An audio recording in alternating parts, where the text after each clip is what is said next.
The BRICS acronym, coined in 2001 by economist Jim O'Neill, initially represented a purely economic forecast. It was a term that captured the imagination of economists and policymakers alike, envisioning a future where emerging markets would play a pivotal role in the global economy. It highlighted the burgeoning economies of Brazil, Russia, India, and China. These countries, with their vast populations and untapped potential, were seen as the new engines of global growth. These nations, vastly different in their political systems and cultures, were united by their rapid economic growth. From the bustling streets of Mumbai to the vibrant festivals in Rio de Janeiro, the BRICS countries showcased a rich tapestry of diversity and dynamism. This growth promised to reshape the global economic landscape. The construction of new infrastructure, the rise of new industries, and the increasing influence of these nations on global markets signaled a shift in economic power. In 2009, BRICS transitioned from an abstract concept to a concrete geopolitical entity. The leaders of these nations recognized the need for a unified voice on the world stage. The leaders of these four nations held their first summit in Russia. This historic meeting laid the groundwork for future collaboration and set the stage for a new era of international relations. This marked the beginning of formal dialogue and cooperation. Through regular summits and meetings, the BRICS nations began to coordinate their policies and strategies. Their goal was to advocate for a more equitable and multipolar world order. They sought to challenge the dominance of Western powers and create a more balanced global system, one where they had a greater say in global governance. The BRICS nations aimed to reform international institutions to better reflect the realities of the 21st century. The BRICS nations argued that the existing international system, largely shaped after World War II, no longer reflected contemporary realities. The world had changed, and so too should the institutions that governed it. The institutions of global governance, like the International Monetary Fund and the World Bank, were seen as favoring Western nations. This imbalance was a point of contention for the BRICS countries. These institutions needed reform to reflect the growing economic clout of the BRICS nations and other developing countries. The call for change was not just about fairness, but about ensuring the stability and sustainability of the global economy. The early years of BRICS were marked by a sense of optimism. There was a shared belief that through cooperation, these nations could achieve greater prosperity and influence. The world was still grappling with the aftermath of the 2008 financial crisis. This crisis had exposed the vulnerabilities and shortcomings of the existing financial system. The crisis had exposed the vulnerabilities of the Western-led financial system. It underscored the need for a more resilient and inclusive global economic framework. BRICS presented a compelling alternative. By leveraging their collective strengths, these nations aim to create a new paradigm for global economic cooperation, a grouping of dynamic economies poised to drive global growth in the 21st century. With their combined resources and innovative approaches, the BRICS nations were set to redefine the future of global development. The rise of BRICS coincided with a period of significant geopolitical shifts. The global balance of power was in flux. The United States, while still the world's dominant superpower, faced growing challenges to its hegemony. The wars in Iraq and Afghanistan had strained its military and economic resources. China, meanwhile, was experiencing an unprecedented economic ascendance. It was rapidly becoming a global economic powerhouse. Its growing military might and assertive foreign policy signaled its ambition to play a more prominent role on the world stage. Russia, under Vladimir Putin, sought to reassert its influence on the global stage. It aimed to reclaim its status as a great power. Moscow's actions, including its annexation of Crimea in 2014 and its intervention in Syria, were seen as challenges to the Western-led international order. In this context, BRICS emerged as a potential counterweight to Western dominance. The grouping provided a platform for its members to coordinate their positions on key global issues. It allowed them to project a united front against what they perceived as Western unilateralism. The expansion of BRICS to include South Africa in 2010 further amplified this message of challenging the established geopolitical order. Adding a voice from the African continent underscored BRICS's commitment to representing the interests of the global South. The growing appeal of BRICS can be attributed to several factors. This coalition of emerging economies, Brazil, Russia, India, China, and South Africa, has become a beacon of hope for many developing nations. It represents a response to the perceived shortcomings of the existing global order. Many countries feel that the current system is skewed in favor of a few powerful nations, leaving the rest to struggle. This order is seen as perpetuating economic disparity, political marginalization, and cultural hegemony. The gap between the rich and the poor continues to widen, creating a sense of injustice and frustration. Developing nations often feel that the global economic system is rigged against them. They struggle with debt, lack of investment, and limited access to global markets. They point to unfair trade practices, imbalances in global financial institutions, and the dominance of Western corporations. These corporations often exploit resources and labor in developing countries without fair compensation.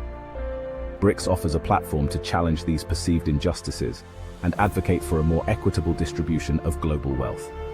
By working together, these nations aim to create a more balanced and fair economic system. Politically, many nations in the global south feel marginalized in international decision-making processes. They are often excluded from key discussions and decisions that affect their futures. They see their voices ignored in forums dominated by Western powers. This exclusion fosters a sense of disenfranchisement and resentment. BRICS offers an alternative platform. It provides a space where these nations can come together, share their perspectives, and work towards common goals. One where they can express their views and exert influence on global affairs.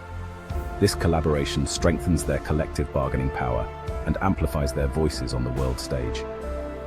Beyond economics and politics, there's a growing sense of resentment towards the perceived cultural hegemony of the West. Many feel that Western culture is being imposed on them, overshadowing their own traditions and values. The dominance of Western media, entertainment, and values is seen by some as a form of cultural imperialism. This cultural dominance can erode local cultures and identities, leading to a loss of heritage. BRICS nations, with their rich and diverse cultures, are increasingly asserting their own identities on the global stage. They celebrate their unique traditions and promote cultural exchange among member countries. These factors, combined with Western hypocrisy on issues like democracy and human rights, have further fueled the allure of BRICS. Many see the West as failing to live up to its own standards, leading to a loss of credibility. The selective application of international norms and the use of double standards by Western nations have eroded their moral authority and credibility. This inconsistency has driven many to seek alternatives, making BRICS an attractive option for those disillusioned with the current global order.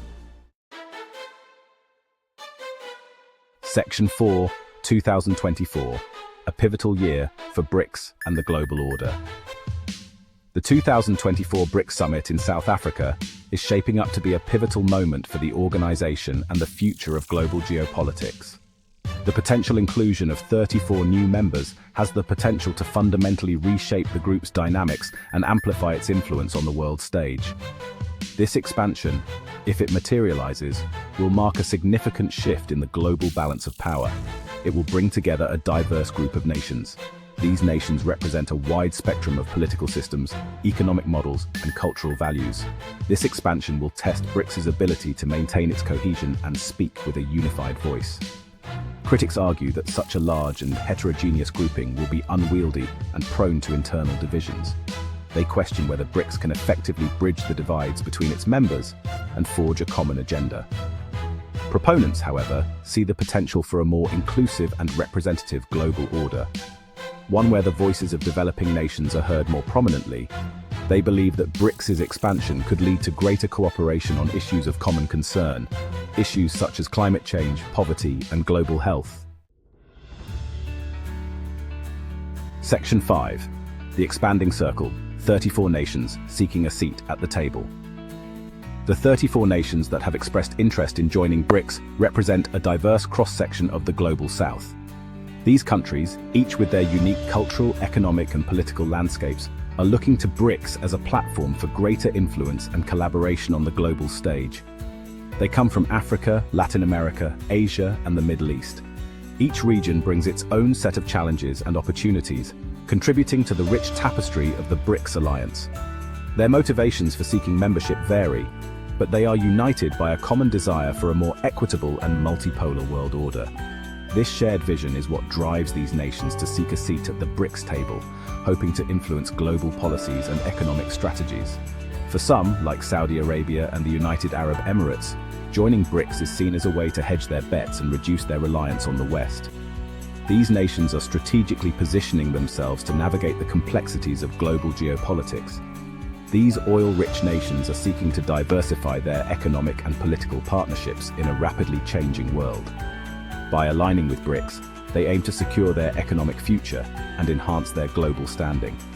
For others, like Iran and Venezuela, BRICS membership is seen as a way to break out of their diplomatic isolation and challenge the perceived hostility of the United States and its allies. These countries view BRICS as a lifeline, offering them a platform to voice their concerns and aspirations. These nations view BRICS as a platform to push back against Western pressure and assert their sovereignty on the world stage. They see it as an opportunity to reshape the global narrative and advocate for their interests. For many developing nations in Africa, Asia, and Latin America, joining BRICS is seen as a way to access much-needed development financing and infrastructure investment.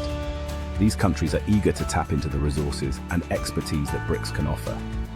They are attracted to BRICS's promise of South-South cooperation and its commitment to providing an alternative to Western-led development models. This alternative approach is seen as more inclusive and tailored to the needs of developing nations.